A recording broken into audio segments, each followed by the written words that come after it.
Hi friends, welcome back to my blogs. ನಿಮ್ಮೆಲ್ಲರಿಗೂ ಪ್ರೀತಿಯ ಸ್ವಾಗತ. ಯಾರೆಲ್ಲ ನಮ್ಮ ಬ್ಲಾಗ್ನ ಹೊಸ್ದಾಗಿ ನೋಡ್ತಿದ್ದೀರೋ ದಯವಿಟ್ಟು ಸಬ್ಸ್ಕ್ರೈಬ್ ಮಾಡೋದನ್ನ ಮರಿಬೇಡಿ.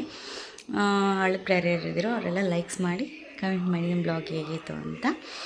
ಆ್ಯಕ್ಚುಲಿ ದಾನ್ವಿ ಊಟ ತಿನ್ನೋದೇ ಬಿಟ್ಬಿಟ್ಟಿದ್ದಾಳೆ ಆಯಿತಾ. ಯಾಕೆ ಅಂತ ಗೊತ್ತಿಲ್ಲ. ಹಾಲು ಸ್ಟಾಪ್ ಮಾಡಿದ್ರೂ ಊಟ ಅಷ್ಟಕ್ಕಷ್ಟು ತಿಂತಿದ್ದಾಳೆ. ಅದಕ್ಕೋಸ್ಕರ ಅವಳಿಗೋಸ್ಕರ ಇವತ್ತು ರೊಟ್ಟಿ ಮಾಡಿದ್ದೀನಿ. ಅದು ಚಿಕ್ಕ ಚಿಕ್ಕ ರೊಟ್ಟಿ. ನಮ್ಗೆ ಅನ್ನ ಸಾರು ಮಾಡಿದ್ದೀನಿ. ಯಾಕೆಂದರೆ ಅದು ವಾರ ಮಾಡಬೇಕು, ಬೇರೆ ಏನು ಮಾಡೋದಕ್ಕಾಗಲಿಲ್ಲ.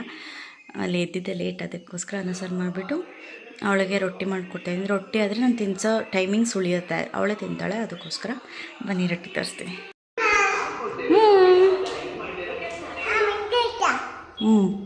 ಬಾ ತೂತ ಕೊಡ್ತೀನಿ.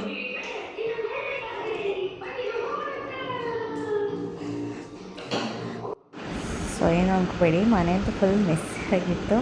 ಯಾಕೆಂದರೆ ಎದ್ದಿದ್ದು ಲೇಟ್ ಆಯಿತು. ಫಸ್ಟ್ ಅವಳಿಗೆ ನಾಷ್ಟ ಮಾಡಿಸ್ಬಿಟ್ಟು ಆಮೇಲೆ ಕ್ಲೀನ್ ಮಾಡೋಣ ಅಂತ ಹೇಳಿ ಡಿಸೈಡ್ ಮಾಡ್ಕೊಂಡಿದ್ದೆ. ನೋಡಿ ಈ ಥರ ಸ್ವಲ್ಪ ಕಲಿಸಿದ್ರು ಸಾಕು.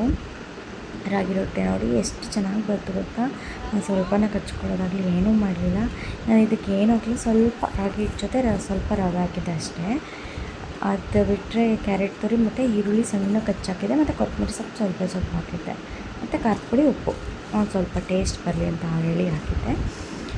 ಸೊ ಈ ಥರ ಕೊಟ್ಟರೆ ಇಷ್ಟಪಟ್ಟು ತಿಂತಾರೆ ಅಂತ. ಬಟ್ ಅವಳು ಯಾಕೋ ಫುಲ್ಲು ಕಂಪ್ಲೀಟಾಗಿ ಊಟ ಬಿಟ್ಬಿಟ್ಟಿದ್ದಾಳೆ. ಬಾಯಲ್ಲಿ ಕೊಟ್ಟರು ಅಷ್ಟೇ ಸ್ವಲ್ಪ ಹೊತ್ತು ಇಟ್ಕೊಂಡಿರ್ತಾಳೆ, ಹಂಗೆ ಮಾಡ್ತಾಳೆ. ಸೊ ಮನೆಯೆಲ್ಲ ಗಲೀಜಾಗಿತ್ತು ಅಂತ ಹೇಳಿ ತೋರಿಸ್ತಾರೆ. ಅದಾದಮೇಲೆ ನೋಡಿ ಈ ಥರ ಅದರಲ್ಲಿ ಅಷ್ಟು ಕಲಿಸಿದ್ರೇ ಆ ಮಕ್ಕಳಿಗೆ 4 ದೋಸೆ ಆಗ್ತದೆ. ಕೊಟ್ಟರೆ ಒಂದು ಸ್ವಲ್ಪ ಮಧ್ಯೆ ತಿಂದ್ಬಿಟ್ಟು ಅಮ್ಮ ನೀವೇ ತಿನ್ನು ಅಂತ ತಂದುಕೊಡ್ತಿದ್ದಾಳೆ. ಅವ್ಳಿಗೇನು ಊಟನೂ ಅಷ್ಟೇ, ರೊಟ್ಟಿ ಅಷ್ಟು ಚೆನ್ನಾಗಿ ತಿಂದಿಲ್ಲ ಒಂದ್ಸಲ ಅಂತ ಹೇಳಿ ಮಾಡಿಕೊಟ್ರೆ ಅದು ಇನ್ನೊಂದ್ಸಲ ಇಷ್ಟನೇ ಆಗೋಲ್ಲ ಅವಳಿಗೆ. ಆ ಥರ ಮಾಡ್ತಾಳೆ. ನೋಡಿ ನೀನೇ ತಿನ್ನು ಅಂತ ಕೊಡ್ತಿದ್ದಾಳೆ. ನಾನು ತಿನ್ನಪ್ಪ ಅಂತ ಎಷ್ಟೋ ನೈಸ್ ಮಾಡ್ತೀನಿ, ಆದರೂ ನನ್ನ ಮಾತೇ ಕೇಳಲ್ಲ. ಯಪ್ಪ ಇವಳಿಗೆ ಎಲ್ಲ ಮಕ್ಕಳು ಒಂಥರ ಅಂದರೆ ಊಟ ತಿನ್ನಲಿರೋ ಮಕ್ಳಿಗೆ ಮಾತ್ರ ಊಟ ತಿನ್ಸೋದು ಸಿಕ್ಕಾಪಟ್ಟೆ ಕಷ್ಟ ಅನಿಸುತ್ತೆ. ಯಾರೆಲ್ಲ ಈ ಸ್ಟ್ರಗಲ್ಸ್ನ ಫೇಸ್ ಮಾಡ್ತಿದ್ದೀರಾ ದಯವಿಟ್ಟು ಕಮೆಂಟ್ ಮಾಡಿ ತಿಳಿಸಿ, ನೀವೇನಾದ್ರು ಟ್ರಿಕ್ ಯೂಸ್ ಮಾಡ್ತಿದ್ದೀರಾ ಅಂತ ಹೇಳಿ. ನಿಜ ನನಗೂ ಹೆಲ್ಪ್ ಆಗುತ್ತೆ ಅನಿಸುತ್ತೆ. ಅದಾದಮೇಲೆ ನೋಡಿ ಇದು ಈ ಥರ ಎಷ್ಟು ಸಾಫ್ಟಾಗಿ ಬರ್ತಿತ್ತು. ಮತ್ತು ಎಷ್ಟು ನಾನು ಜಾಸ್ತಿ ಪ್ರೆಸ್ ಮಾಡಿದೆ ಆದರೂ ಮುರಿದೋಗಿಲ್ಲ. ಕೆಲವೊಂದು ರೊಟ್ಟಿ ಹಿಂಗೆ ಬಿದ್ದೋಗುತ್ತೆ. ತೆಳ್ಳಗೆ ಹಾಕಿದ್ದೆ, ಅದಕ್ಕೋಸ್ಕರ ಚೆನ್ನಾಗಿ ಬಂದಿತ್ತು. ಲಾಸ್ಟಲ್ಲಿ ಅದೆಲ್ಲ ನಮ್ಮ ಮಾವನೇ ತಿನ್ಕೊಂಡ್ರು, ನೀನು ತಿನ್ನಲಿಲ್ಲ ಅಂದರೆ ಅಂತೇಳಿ. ಇನ್ನೂ 4 ಆಗಿತ್ತು. 2ರಲ್ಲಿ ಒಂದರಲ್ಲಿ ಅರ್ಧ ತಿಂದಷ್ಟೇ. ಆಮೇಲೆ ನಾನು ಇವಳು ತಿನ್ನಲ್ಲ ಅಂತ ಹೇಳಿ ನಾನು ಅನ್ನನೇ ತಿನ್ನಿಸ್ದೆ. ನೋಡಿ ಎಷ್ಟು ಸರ್ಕಸ್ ಮಾಡೋಕೆ ಅಂತ ತೋರಿಸ್ತಾಳೆ. ಅದು ಇಷ್ಟೊತ್ತಾದರೂ ಬಾಯಲ್ಲೇ ಇಟ್ಕೊಂಡಿರತ್ತೆ.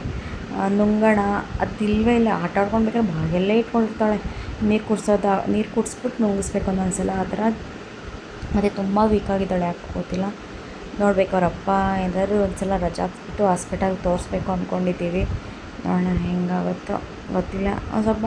ಸ್ವಲ್ಪ ದಿನ ಚೆನ್ನಾಗಾಗ್ಬಿಡ್ತಾಳೆ, ಒಂದು ಸ್ವಲ್ಪ ದಿನ ಸಣ್ಣ ಆಗಿಬಿಡ್ತಾಳೆ. ನೋಡಿದಾಗ ಬೇಜಾರಾಗುತ್ತಲ್ವ. ನಮ್ಮಂತ ಇವಳು ಯಾವಾಗಪ್ಪ ದಪ್ಪ ಮಾಡಿಸೋದು ಅನಿಸ್ಬಿಟ್ಟಿದೆ. ಬಟ್ ಅಲ್ಲಿ ಆ್ಯಕ್ಟಿವ್ ಇದ್ದಾಳೆ ಅಷ್ಟೇ, ಅದೊಂದಕ್ಕೆ ಖುಷಿ ಪಡಬೇಕಷ್ಟೆ. ಮಕ್ಕಳು ಆ್ಯಕ್ಟಿವ್ ಇಲ್ಲ ಅಂದರೆ ಪ್ರಾಬ್ಲಮ್ ಆಗುತ್ತೆ ಅಂತ ಹೇಳ್ತಾರೆ. ಊಟ ಎಷ್ಟು ತಿಂತಾರೋ ತಿನ್ನಲಿ, ಆ್ಯಕ್ಟಿವ್ ಆಗಿರಬೇಕು ಅಂತಲೇ ಡಾಕ್ಟ್ರ್ ಹೇಳೋದು. ಇವಳು ಅದರಲ್ಲೇನೂ ಪ್ರಾಬ್ಲಮ್ ಇಲ್ಲ, ಊಟ ತಿನ್ನೋದು ಅಂತ ಬಿಟ್ಟರೆ ಇನ್ನೇನು ಪ್ರಾಬ್ಲಮ್ ಇಲ್ಲ. ನೋಡಬೇಕು. ಆದರೂ ಒಂದು ಸಲ ತಾಯಿ ಮನಸ್ಸು ಹಾಗೆ ಅಲ್ವಾ, ಅವ್ರ ಹೊಟ್ಟೆ ತುಂಬ ತಿಂದ್ರೇ ನಮಗೂ ಸಮಾಧಾನ ಆಗೋದು. ಎಲ್ಲ ಸರಿ, ಎಲ್ಲ ಬುದ್ಧಿ. ಊಟ ತಿನ್ನೋದೊಂದು, ಮತ್ತು ಸ್ವಲ್ಪ ಅವಾಗ ಆಟ ಮಾಡ್ತಾಳೆ. ಅದೆಲ್ಲ ಮಕ್ಕಳು ಕಾಮನ್ನು. ಆದರೆ ಊಟ ತಿನ್ನೋ ವಿಷಯದಲ್ಲಿ ಮಾತ್ರ ಯಾವಾಗ ಸರೋಗ್ತಾಳೋ ಅನಿಸ್ತದೆ. ಎಷ್ಟು ಸಣ್ಣಾಗಿದ್ದಾಳೆ ಗೊತ್ತಾ. ಹಳೆ ವಿಡಿಯೋದಲ್ಲಿ ಈಗೂ ನೋಡಿದ್ರಿ ನೀವು, ಸಿಕ್ಕಾಪಟ್ಟೆ ಸಣ್ಣಾಗಿದ್ದಾಳೆ. ಬೇಜಾರಾಗುತ್ತೆ ನೋಡಿದಾಗೆಲ್ಲ. ತಿನ್ನಿಸ್ಬಿಟ್ಟು ಆಮೇಲೆ ಸಿಗ್ತೀನಿ. ಹಿಂಗೆ ಇಲ್ಲ ಅಂದರೆ ನಾಟಕ ಆಡ್ತಿರ್ತೀನಿ. ಮೊನ್ನೆ ವೀಡಿಯೋದಲ್ಲಿ ತೋರಿಸಿದ್ದೆ ಅಲ್ವಾ ಕನಕಾಂಬ್ರುವ, ಅದೇ ಇವು ನೋಡಿ. ನಮ್ಮ ಫೋಟೋದಾಗುತ್ತೆ ಅಂತೇಳಿ ಕಟ್ಕೊಳ್ತೀವಿ. ಅವಾಗ ನಾಯಿಗೆ ಊಟ ಬೇಕಾ?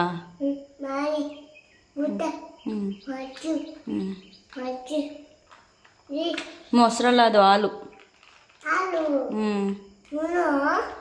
ನೂದಾಗಲ್ಲ, ಅದು ಟೀ ಮಾಡೋಕ್ಕೆ. ನಿನಗೆ ಬೇರೆ ಅಲ್ಲ ಇಪ್ಪ, ನಿಂಗೆ ಬೇರೆ ಹಾಲು. ಹಂಗೆ ಮಾಡಬಾರ್ದು, ಎತ್ತಿಕೊಂಡು ಬಾ.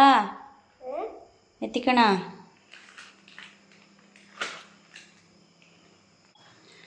ಈಗ ತಾನೇ ಪೂಜೆ ಎಲ್ಲ ಆಯಿತು ಫ್ರೆಂಡ್ಸ್. ಇವತ್ತು ಲೇಟ್ ಆಗೋಯ್ತು.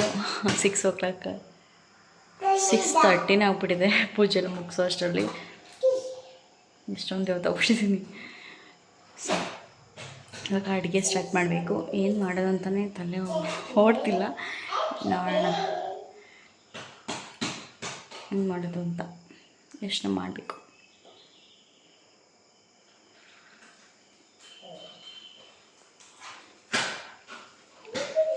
ಅಡುಗೆದೇ ನಿಜ ತಲೆಗೆಟ್ಟೋಗುತ್ತೆ. ಓಕೆ ಫ್ರೆಂಡ್ಸ್, ಇವತ್ತೊಂದು ಚಿಕ್ಕ ಮಿನಿ ಬ್ಲಾಗ್ ಅಷ್ಟೇ. ಸೊ ಎಲ್ಲರೂ ನೋಡಿ ಖುಷಿಪಟ್ಟಿದ್ರ ಅಂತ ಅಂದ್ಕೊಳ್ತಾ ನಾಳಿನ ಬ್ಲಾಗಲ್ಲಿ ಮತ್ತೆ ಸಿಗ್ತೀನಿ ಅಂತ ಹೇಳ್ತಾ ಬಾಯ್ ಬಾಯ್. ಚಿನ್ನಿ ಬಾಯ್ ಮಾಡು. ಎಲ್ಲಿದ್ಯಾ? ಬಾಯ್. ಮುತ್ತ ಕೊಟ್ಬಿಡು. ಮುತ್ತ